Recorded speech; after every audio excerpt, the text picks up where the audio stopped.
We start every training session, everywhere we go, with the same thing. We have a little box, which is a game where something like 8 players try to keep the ball off 2 players in the middle. Just before it, we do a small dynamic warm-up, just so that nobody pulls muscles in it. You probably saw the players doing it round in a kind of circle before. The players do that part themselves, and they really do the boxes themselves as well. They've done it so often now. Everybody knows the rules, and it works really partly as a warm-up and partly as a way for the players to adjust to football. If you've been in the middle a lot of times, it means you're the one that's given the ball away most. So generally the one who's in the middle a lot gets a lot of stick from the players outside.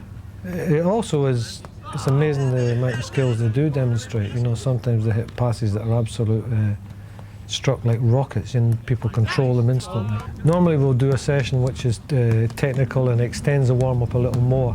Today we wanted something that was very light-hearted, so we did little ball juggling skills and made it into little races. And of course you have the normal things there of who won the race. And if you didn't win it, you had to forfeit to do 5 press-ups.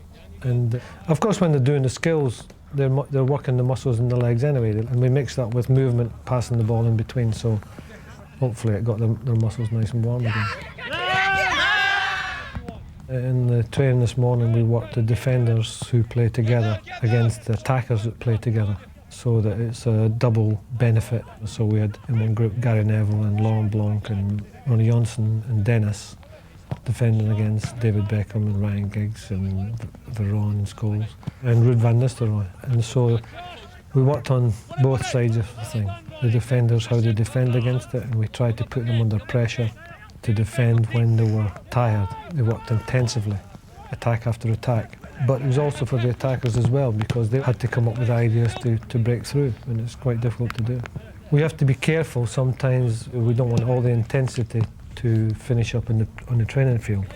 If you play too intensely for too long, there's nothing left for the next day. We want intensity really to be in the game on Saturdays. Well, we normally have a warm down when we finish, but today wasn't exactly the best day to jog around a field. It was absolutely thrown it down. So we let those lads do the work, and they'll do the stuff in here, have stretches and stuff in the gymnasium. When I do a session with them, I'm looking for certain points, certain things that I want to happen.